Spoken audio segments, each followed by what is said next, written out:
Hi అండి, అందరికీ నమస్తే. వెల్కమ్ బ్యాక్ టు మన మామ్స్ కిచెన్. ఈరోజు ఈ వీడియోలో మనం నాగుల పంచమి స్పెషల్ స్వీట్ రెసిపీ చూడబోతున్నామండి. చాలా సింపుల్గా ఈజీగా ప్రిపేర్ చేసుకోవచ్చు.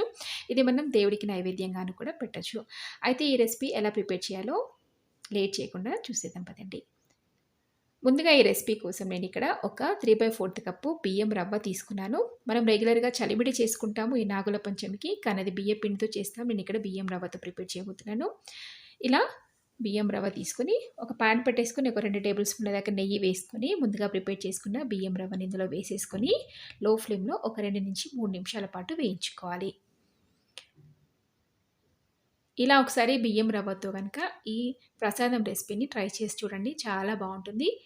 చాలా సింపుల్గా కూడా అయిపోతుంది. అయితే మనం ముందుగానే బియ్యం రవ్వ ఒకటి ప్రిపేర్ చేసుకోవాల్సి ఉంటుంది. మనం ఇంట్లో రెగ్యులర్గా యూజ్ చేసే ఏ బియ్యంతో అయినా కూడా ఈ రవ్వని ప్రిపేర్ చేసుకోవచ్చు. ఒకసారి మిక్సీలో వేసేసుకుంటే ఈజీగా మనకి రవ్వ అనేది వచ్చేస్తుంది. ఇలా ఒక మంచి కలర్ వచ్చే వరకు కూడా వేయించుకోవాలి లో ఫ్లేమ్లో.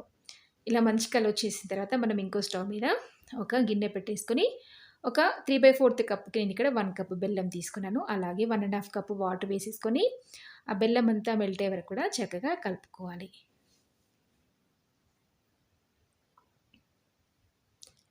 చూడండి, కంటిన్యూయస్‌గా అలాగే మిక్స్ చేస్తూ ఉండాలి. మనకు పాకం ఏం రావాల్సిన అవసరం లేదు. జస్ట్ మనకి ఆ బెల్లం అనేది మెల్ట్ అయితే సరిపోతుంది.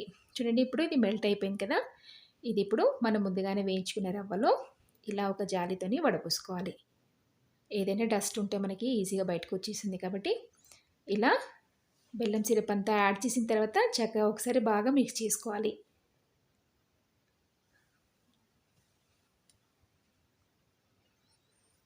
మనం ఇలా ఒకసారి బాగా మిక్స్ చేసిన తర్వాత మనం మూత పెట్టేసుకొని ఒక 3-4 నిమిషాల పాటు లో ఫ్లేమ్లో ఉడికించుకోవాలి.